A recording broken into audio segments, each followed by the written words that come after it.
Forget IP ownership and movie rights and all that legal nonsense. There's one reason and one reason only the X-Men universe has to stay separate from the rest of Marvel's properties. Because you know Magneto would have his way with anyone named Iron Man. Quickest battle ever.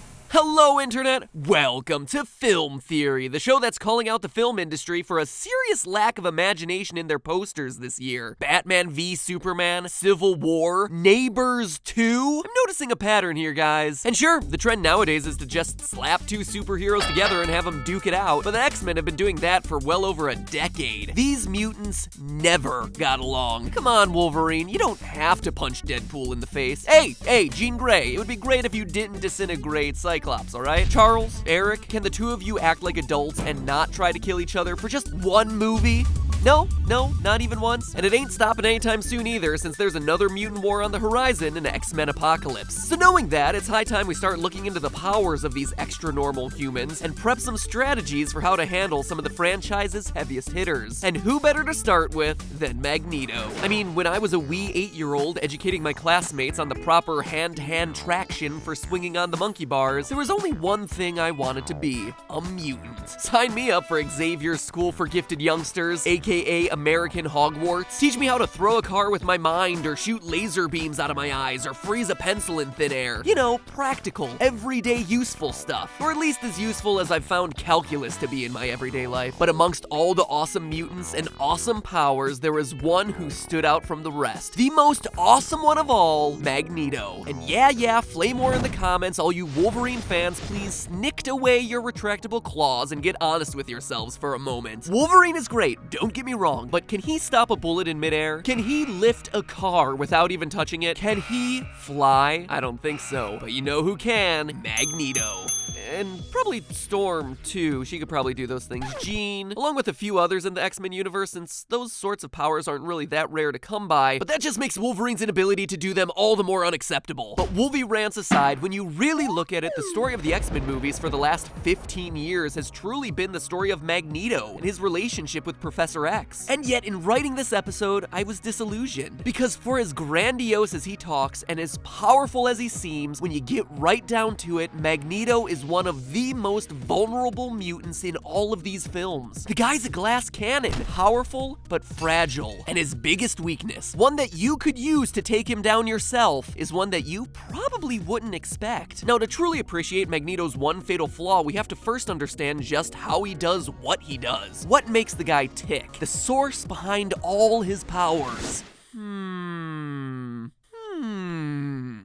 Magnets. Who would have ever guessed? But for as simple as that explanation is, there's actually a lot more to it than that. Now, I'm gonna guess that the elementary teacher who had you play with horseshoe magnets and paper clips in school didn't tell you that there are actually 6 different types of magnetic force. 6. Bet you'll be looking at those refrigerator magnets in a whole new way now. The 6 different types are diamagnetism, paramagnetism, ferromagnetism, anti-ferromagnetism, ferrimagnetism, and superparamagnetism. Of those, the type we're all most familiar with is ferromagnetism. This type occurs when an object's electrons all point the same way, attracting materials to it. It's the strongest and most easy to identify type of magnetism, and yet it only works on items consisting of iron, nickel, cobalt, their alloys, and a few other naturally occurring minerals. It's actually really easy to remember ferromagnetic from the word ferrous, meaning containing iron. Think back to the periodic table. We were all confused why Fe stood for iron, right? Well, Pharaoh. Gotta love those ancient root words. And seriously, think back to those classroom experiments you did when you were in first grade. The magnet could pick up a paperclip, largely comprised of iron, but couldn't pick up your pencil,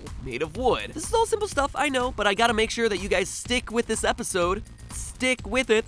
Like a magnet. Alright, now while I could take you through the other 5 types of magnetism, after looking through all the X-Men films, Magneto seems not to be the master of magnetism so much as he is the master of ferromagnetism, since every single thing that Magneto lifts seems like it would have traces of iron, nickel, cobalt, or an alloy. The Golden Gate Bridge, which Magneto lifts in X-Men The Last Stand, the main towers and suspended structures are made of steel. The ballistic missiles Magneto stops in X-Men First Class, shells made of steel. The RFK baseball stadium he lifts in Days of Future Past, constructed from a base of steel. Even Wolverine! Throughout the X-Men films, we see Magneto constantly bending and manipulating Wolverine's claws. Seriously, it's almost like a running joke the number of times they've used this trick, and yet we as the movie-going audience are always like, "Oh, snap! He's totally schooling Wolverine!" As though we didn't just see it in like the last 30 movies. We get it, his skeleton is metal, alright, find a new way to beat the guy. Anyway, per Marvel lore, Wolvie's skeleton, claws included, are made of adamantium, which, despite being a fictional metal, is a very dense, artificial, iron-based alloy according to canon. Even fake metals have iron in them. So in short, you can think of Magneto as a permanent magnet, attracting and controlling specific types of materials. This would explain why in X2 X-Men United, when Magneto's held in the plastic cell, he's rendered completely powerless. In order to escape the cell, Mystique has to inject a prison guard with none other than iron. When the prison guard has extra iron running through him, Magneto is able to lift the man and extract the iron from his body, much the same way a permanent magnet does.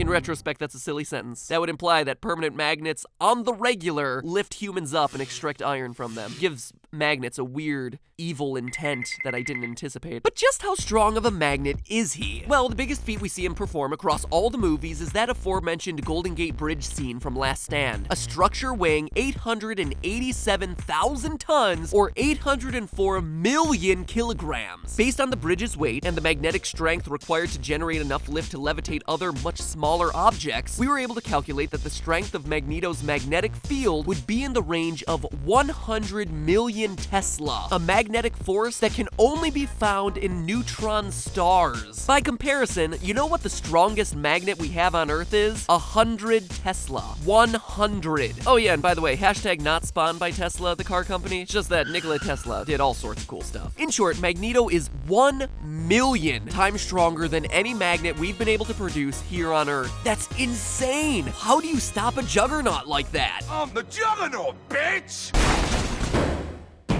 Well, it's a whole lot easier than you think. Bullets. Seriously, you just shoot him. Remember, Magneto is ferromagnetic, so not all metal is under his control, and bullets, by and large, are made with a lead core encased with a copper jacket, both of which are non-magnetic materials, which means Magneto should have no more control over a bullet than he would the plastic cell from X2, or even a plastic water bottle for that matter. If you watch the series with this knowledge, you'll notice that throughout the X-Men films, Magneto shows very little success at stopping bullets. In the famously awesome Quicksilver time in a bottle sequence, Magneto has complete control over all the kitchen utensils, but it's up to Quicksilver to deflect the bullets and save Eric and Charles's life. And then at the end of Days of Future Past, Mystique shoots Magneto in the neck. The movie makes it seem like this is because Magneto's distracted by the Sentinel, but in truth, it's because his magnetic powers don't extend to bullets. Now, I can totally see you being skeptical about this. What about that awesome scene from the first X-Men movie where Magneto is surrounded by the police officers? I hear you saying. He stops a bullet right there. And yeah,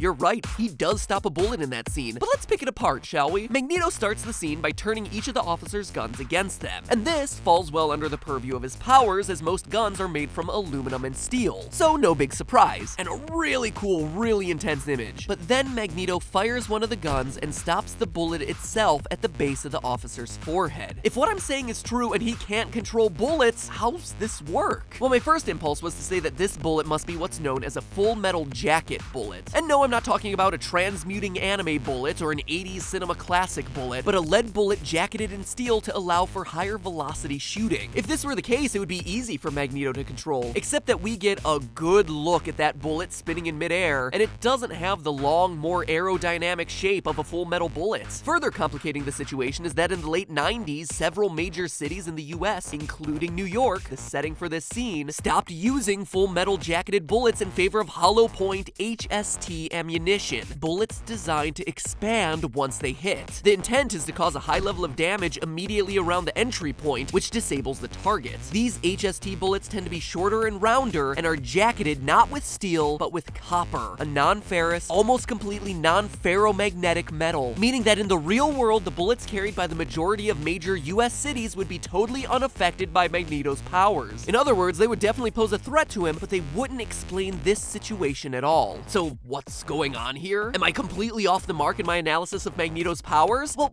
no. Watch the scene again. First, notice the shape of the bullet. Shorter and more rounded, so it's definitely our HST bullet. But notice the color of the bullet. Silver, and not yellow-orange like copper. Also, it's important to note that this standoff is happening at night. These two facts are essential because law enforcement agencies have reported that in low-light, low-velocity shooting situations, they'll use special nickel casings for their hollow point ammo. Nickel, a metal that's completely susceptible to ferromagnetism. And that is exactly what we're seeing. Need more evidence? Pay attention to the fact that Magneto doesn't fire at every officer surrounding him. He only fires this one particular bullet. Why? He carefully searches his surroundings, almost as if he's looking for the right gun to fire, the one out of the dozens that doesn't have lead and copper bullets. For instance, he doesn't fire a shotgun shell because shotgun shells often contain a mix of ferrous and non-ferrous metals. No, he specifically selects the bullet he can control. And if you think I'm reading too much into it, don't trust me, trust him. Magneto himself admits to it. I don't think I can stop them all. He's not talking about the number of bullets he would be firing. Remember, this is the guy who can lift the Golden Gate Bridge and catch dozens of missiles in midair. He honestly can't stop them all. His powers won't allow it. So in the end, the master of magnetism, a mutant with power levels rivaling that of a neutron star, my favorite growing up, and a man who can rip apart bridges with a flick of the wrist, can be brought down by a simple bullet, just like you or me. What he's been able to do is fool everyone into thinking that he can control bullets when the vast majority of them pose a huge threat to him. Forget adamantium blades and laser eyes. Sometimes the most effective weapon is the simplest. I guess giving Wolverine a hard time about not being able to stop bullets in midair was a bit premature. But hey, that's just a theory. A film theory. And cut.